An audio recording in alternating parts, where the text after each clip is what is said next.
Myself and my wife Sandy, we run a company called TNT Promo Products. We provide promotional products to businesses across North America.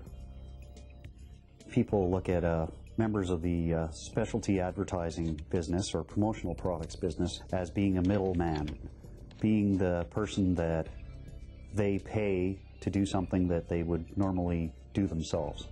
We know where to get the best products at the best price, what products have the best quality already. I can take a microfiber golf towel, put 3 imprinted golf balls in there. I can throw in some imprinted golf tees, take $10 off the price, hoping that they will come back and purchase from us in the future. How are you doing with that logo, Sandy? Gross sales last year were $240,000, and business has increased from this time last year by about 100%. Good morning. We've basically sold twice as much as we did last year. So we're doing okay. He likes red, but you want me to intensify it by adding black lines to make it stand out. A friend of mine moved here from Toronto, and she's the one that got me started on the gift with purchases because it was something that was big in Toronto at the time, and it just kind of evolved from there. And so now we end up with well over 500 different suppliers and adding more to the list all the time. For the most part, I'm kind of the backup support here. I've got a few appointments that I run to, but it seems to be so busy, the stuff that he brings in, that keeps me busy enough during the day.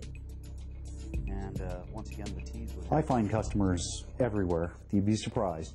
I might need to get my vehicle fixed, and the garage wants to market themselves. So I will see if they're interested in getting a comparison quote from me.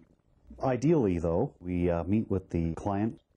The client will have an indication of what it is that they want on a product. Then I'll take that information with as much graphic detail as I can get to my partner, Sandy.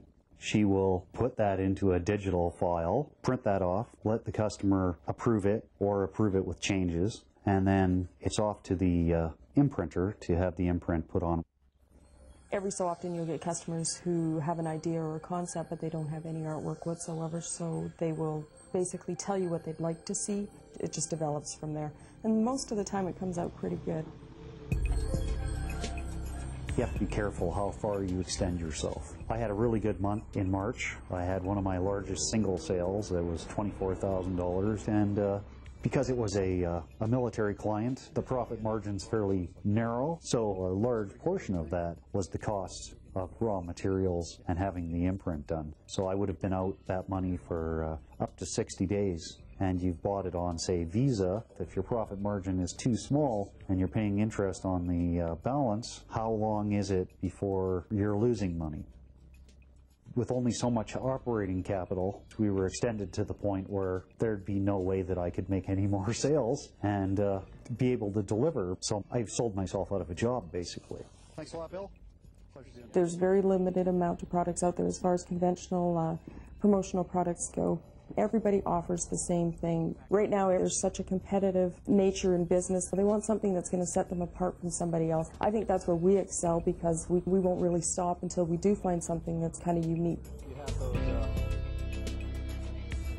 With a home-based business, it's not like you can hang out a shingle. You have to get out there, because if you sit in your house on the telephone, then you're probably going to have a hard time unless your product or service is so strong that it sells itself.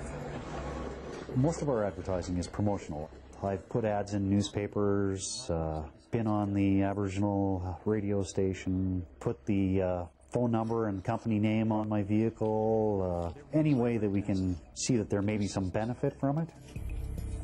In the future, I'd like to see TNT Promo being a preferred supplier of promotional products for particularly the Aboriginal community and within the Canadian Forces military community.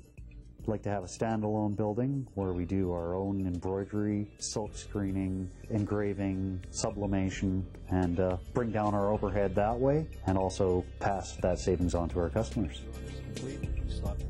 If you have a good idea and you're willing to jump into it with both feet and do what it takes to make a living at it, then I'd say go for it. It's one of the most rewarding experiences I've ever had in my life.